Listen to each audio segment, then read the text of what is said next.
Hi guys, good evening guys. నేనైతే గులాబీ పూలు చేస్తున్నా గాయస్. మీలో ఎంతమందికి గులాబీ పూలు చేయడం వచ్చో కామెంట్ చేయండి గాయస్. నాకైతే చాలా ఇష్టం గాయస్ గులాబీ పూలు చేయడం అన్నా, పిండి వంటలు చేయడం అన్నా చాలా అంటే చాలా ఇష్టం. ఎందుకంటే ఫస్ట్ నుంచి మా చెల్లి నేనే వేసుకుంటూ ఉండేవాళ్ళం కాబట్టి అమ్మ చేయలేదు, అందుకని నేనే నేర్చుకున్నాను ఓన్గా. మా చెల్లి నేను, సో మా చెల్లికి నేనే అమ్మను కాబట్టి నేనే ఎప్పుడు చేసి పెడతా ఉంటాను.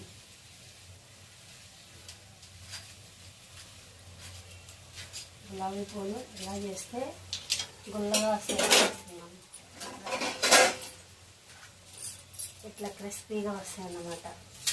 చూడండి ఎంత క్రిస్పీగా ఉన్నాయో, చాలా అంటే చాలా టేస్టీగా ఉంటాయి కదా. మీలో ఎంతమంది గులాబీ పూలు చేయడం వచ్చు, ఎంతమందికి ఇష్టం అనేది కామెంట్ చేయండి గైస్. నాకైతే చాలా ఇష్టం గులాబీ పూలు చేయడం అన్నా, పిండి వంటలు చేయడం అన్నా చాలా ఇష్టం గైస్. పిండిని ఇట్లా కలుపుకోవాలి గైస్, ఇట్లా పలుసుగా కాకుండా చిక్కగా కాకుండా ఇలా కలుపుకుంటే చాలా టేస్టీగా ఉంటాయి గైస్. ఈ పిండి కలపడం ఎంత క్వాంటిటీతో ఉండాలనేది కామెంట్ చేయండి గైస్, నేను దీంట్లో ఇస్తా. చూడండి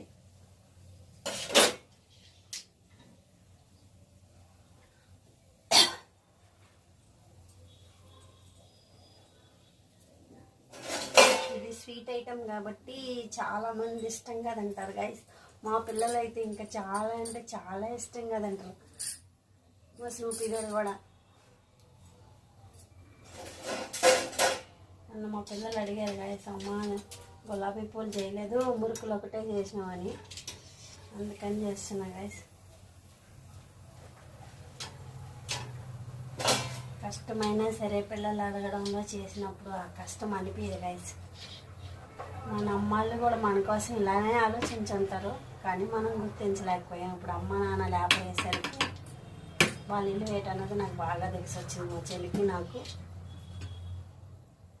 పండుగ వచ్చేసరికి ఏ తల్లికైనా పిల్లల్ని పిలుచుకోవాలి, ఇంటికి ఆనందంగా గడపాలని ఏ తల్లి అయినా అనుకుంటారు. మా అమ్మాళ్ళు కూడా అట్లనే అనుకుని ఉంటారు, కానీ మేము అర్థం చేసుకోలేకపోయినాం.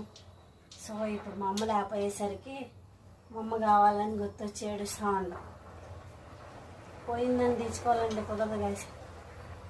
ఉన్నప్పుడే వాళ్ళని బాగా చూసుకోవాలి. ఎప్పుడైనా సరే మనం మన పెద్దవాళ్ళని ఎలా చూస్తే మన పిల్లలు మనల్ని అలా చూస్తారు. ఈ రోజుల్లో ఎవరు గైస్ ఇంట్లో